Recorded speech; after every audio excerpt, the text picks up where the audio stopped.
Salut tout le monde, c'est Théo Cavazas et aujourd'hui je vais vous parler de mon trou. Non, pas celui-là de trou, désolé, non, je peux tout vous expliquer enfin. On passe à l'intro, allez.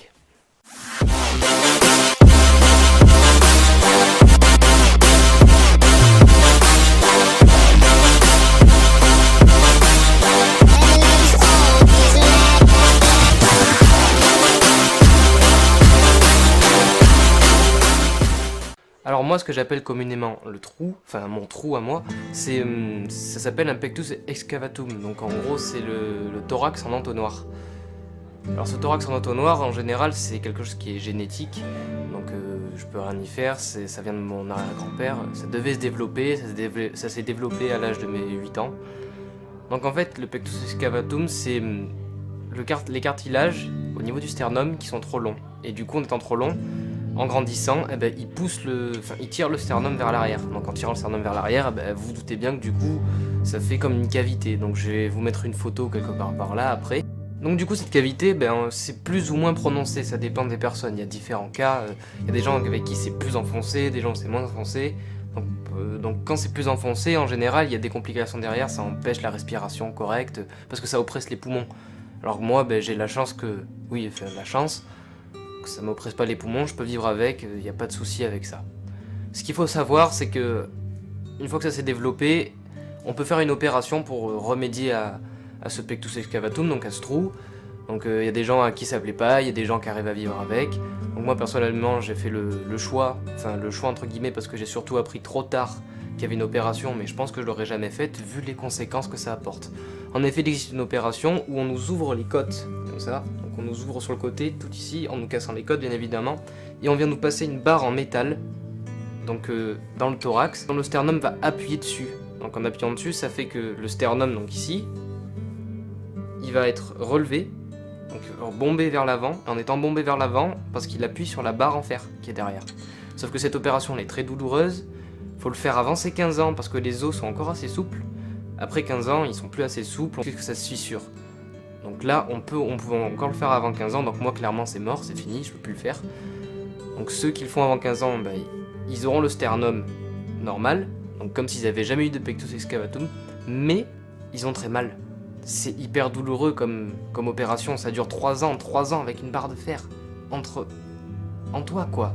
3 ans, tu fais pas de sport, tu fais rien, t'es hyper fragile, tu prends un coup, tu peux avoir des complications. Et puis t'as 2 grosses cicatrices sur le côté quoi, donc bon.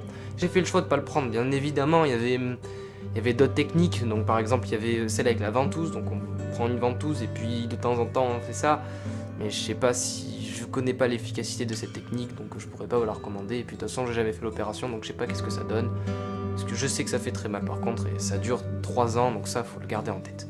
Donc comme je vous l'ai dit juste avant, j'ai fait le choix, j'ai été un peu contraint de pas faire l'opération, et de toute façon je l'aurais jamais faite, il y a trop de contraintes, et puis j'avais pas envie. Donc comme je vous l'ai dit, je l'ai eu à l'âge de mes 8 ans, ça a commencé à se voir, je vous mettrai une photo par là, évidemment quand tu vas à la piscine et tout, bah, t'en as toujours un pour te dire « Ouah, t'as un trou et tout, c'est trop pas beau, machin, hein. » Voilà, donc ils savent pas pourquoi, et puis quand on est petit, on est hyper méchant. Je sais pas si je l'avais remarqué ça, mais les petits entre eux, ils sont super méchants. Donc bref, ça m'avait fait un peu de mal quand même, mais bon, je passais outre, je m'en foutais. Puis j'ai continué ma petite vie tranquille, 12 ans, 13 ans, 14 ans, 15 ans, enfin bref, il y a eu une période genre en seconde là, où ben, on a natation bien évidemment, donc natation, t'es torse nu quoi. Et puis juste avant de plonger, il y en a un qui me fait « Hey, tu t'es pris un camion !» Bon, ça m'a fait un peu de mal, j'étais hyper énervé, j'ai dit oui, c'est mon père qui a reculé.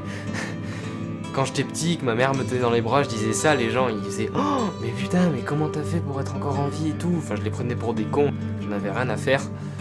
Donc c'est comme ça que je faisais au début pour accepter cette différence.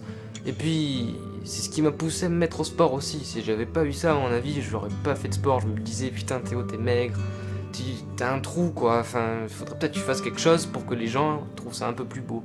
Donc je savais très bien, je me suis renseigné plusieurs fois sur internet, je savais très bien que ça changerait rien. Ça changerait rien, enfin, je peux rien y faire, ça resterait comme ça se musclerait comme ça. Je peux rien y faire. Donc j'ai commencé au poids du corps un peu comme tous les gamins de 15 ans, quand t'as pas l'âge d'aller en salle parce que c'est à partir de 16 ans, donc pompe et tout, mais je pouvais pas faire de traction, donc c'était un petit peu comme ça, je voyais des petits résultats, ça me convenait. Puis vient le août 2016 bien évidemment, donc fin seconde, oui c'est ça il me semble, fin seconde, donc on allait attaquer la terminale, donc c'est avec mon pote Louis, donc celui qui fait de la boxe sur la chaîne.